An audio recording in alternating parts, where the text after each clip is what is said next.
Bonjour, c'est Miss News. Aujourd'hui, dans mon agenda, rendez-vous avec Amira Slimane, créatrice de bijoux en or et en argent. Je vous invite à venir dans sa galerie, située au 9 rue Ramée, dans le 18e. On y va?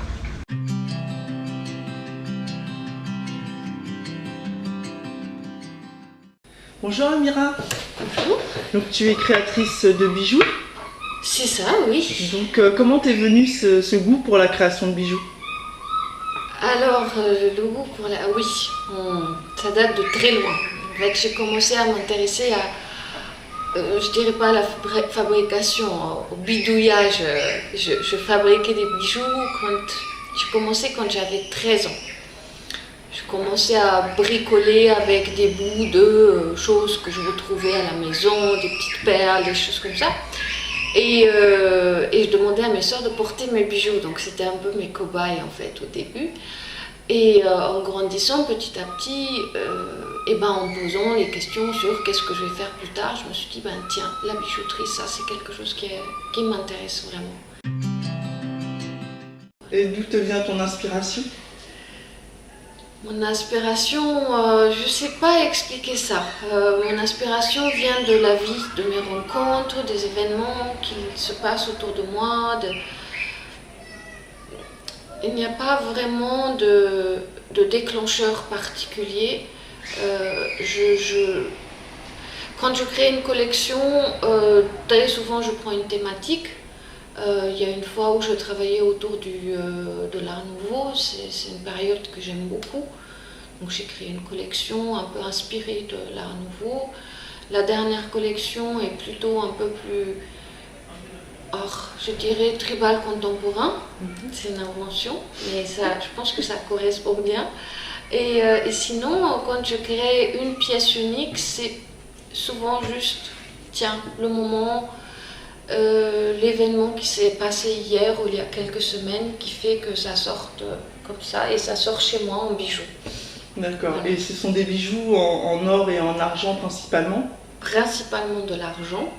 Je fais de l'or sur commande, des pièces uniques, des choses comme ça. Donc là, du coup, je dessine pour les clients qui arrivent avec une idée ou sans idée, avec une pierre qu'ils ont hérité, avec un bijou qu'ils veulent transformer. Et là, oui, là, je dessine pour eux spécialement. C'est une autre partie du métier parce que, comment expliquer? Je discute beaucoup avec les personnes pour un peu comprendre qui j'ai en face de moi et que les bijoux correspondent à la personne. Voilà, donc c'est un exercice un peu d'équilibriste entre ce que j'aime, ce que je dessine d'habitude, les gens viennent pour ça aussi. Et ce qu'eux aimeraient porter. Voilà. Alors, moi je fais partie d'une association qui s'appelle l'Association de mode et design et des professionnels de la mode et du design de la Goutte d'Or. Et à travers cette association, on a énormément d'idées d'activités, d'expositions, de choses comme ça. Je suis assez nouvelle adhérente et j'ai déjà participé à 2 projets activement. Le deuxième aura lieu à partir du 5 octobre, c'est pendant les vendanges de Montmartre. Et en fait, ça s'appellera les Mariannes de la Goutte d'Or. Donc chaque créateur, on est 12 créateurs et chacun de nous a travaillé sur la Marianne, sur on va dire les signes distinctifs de la Marianne et surtout sur le bonnet phrygien. Donc j'en ai créé un. Évidemment avec mes techniques de bijouterie, il est en argent. Et l'expo aura lieu, en fait l'idée c'est qu'on a pris des photos.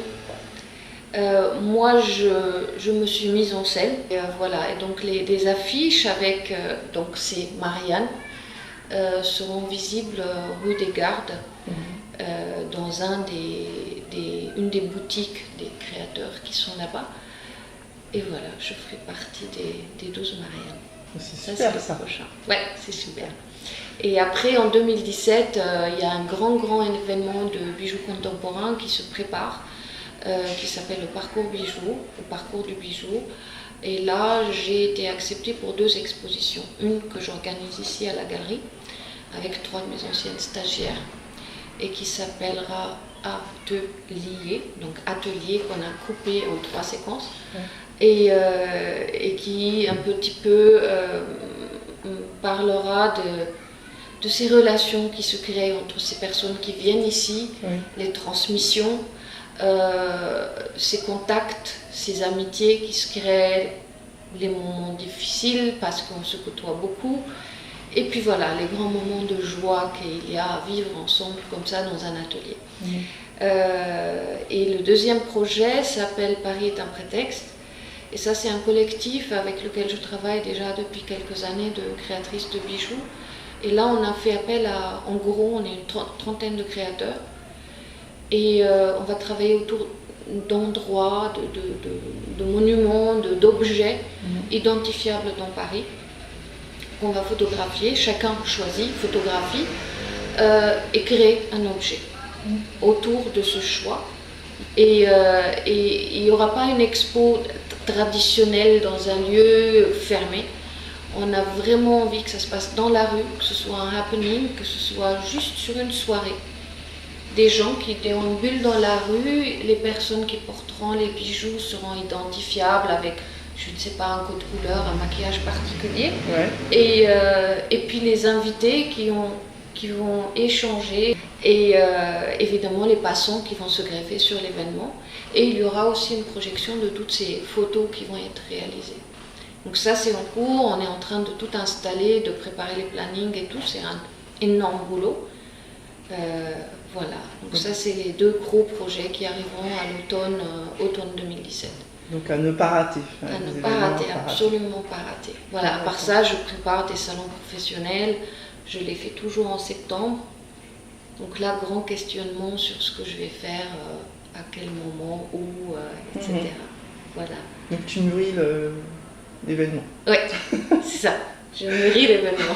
En tout cas, Amira, merci d'avoir partagé avec nous ta passion. Merci à toi. Et puis bonne continuation. Merci. Miss News, c'est fini. J'espère que cette vidéo vous a plu. À la semaine prochaine.